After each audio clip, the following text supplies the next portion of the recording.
Transcription number 250. Start. Madam, I beg to move that the bill to prevent the commission of offences of atrocities against the members of the scheduled castes and the scheduled tribes to provide for special courts for the trial of such offences and for the relief and rehabilitation of the victims of such offences and for matters connected therewith or incidental thereto as passed by the Lok Sabha be taken into consideration. This House is aware of the deep concern that our Prime Minister and our government have for the welfare of the scheduled castes and the scheduled tribes. May new initiatives have been taken, particularly in the last few years, to improve the lot of the scheduled castes and the scheduled tribes. Since we got independence, Pandit Jawaharlal Nehru and then Mrs. Indira Gandhi and now our Prime Minister have been trying to improve the economic and social conditions of the scheduled castes and the scheduled tribes in, in trying to discharge a mandate of the Constitution.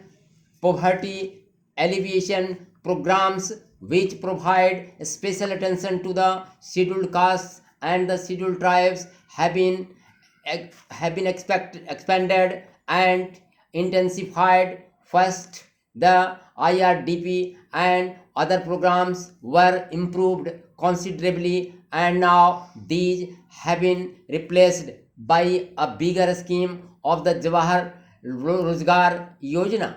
Drinking water wells and irrigation wells have been provided for this group. The needs of housing have been met by the Indira Awas Yojana. The program for the liberation of scavengers has been given a greater impetus.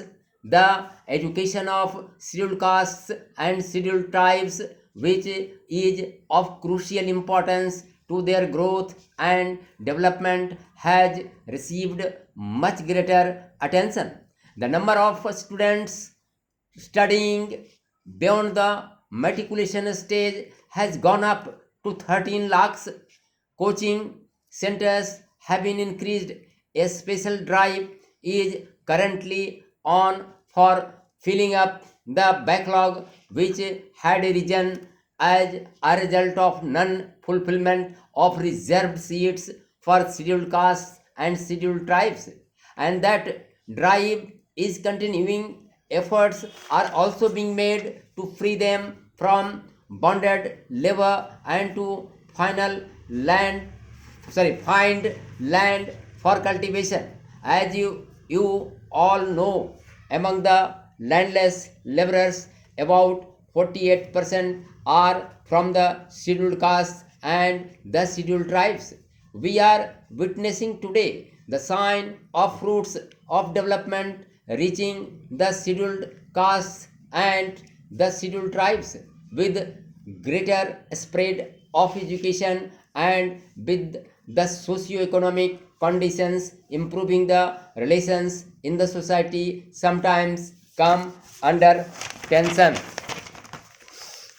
Next, Madam, previously also the government of India has tried to remove untouchability. Under the Constitution, we have abolished untouchability, but to remove it completely from the society in 2005, the Protection of Civil Rights Act was passed, and again to give it more teeth, some more clauses were added to it in 2006. Now we find that that is not enough. This act was passed specifically for the removal of untouchability and against those who are practicing untouchability. The bill which I am bringing here is especially against atrocities For the first time, we have defined atrocities in this bill. We have said that the atrocities shall be punishable with imprisonment for a term which shall not be less than 6 months, but which may be extended to 5 years with fine. We know that most of the atrocities are because of land. They insist on their minimum wages, which they are denied. When they insist on the minimum wages, then these powerful people who engage them, torture them, and inflict atrocities on them.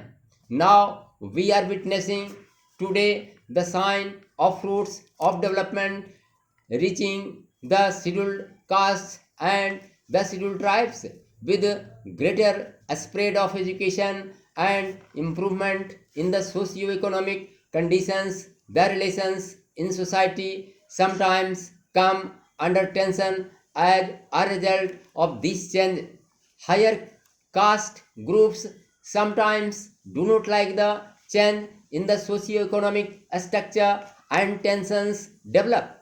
The demand for justice, for equality, for a human living, for knowledge, for education and freedom leads in some cases to rehabilitation by groups who are not enlightened enough to recognize the healthy sign of growth.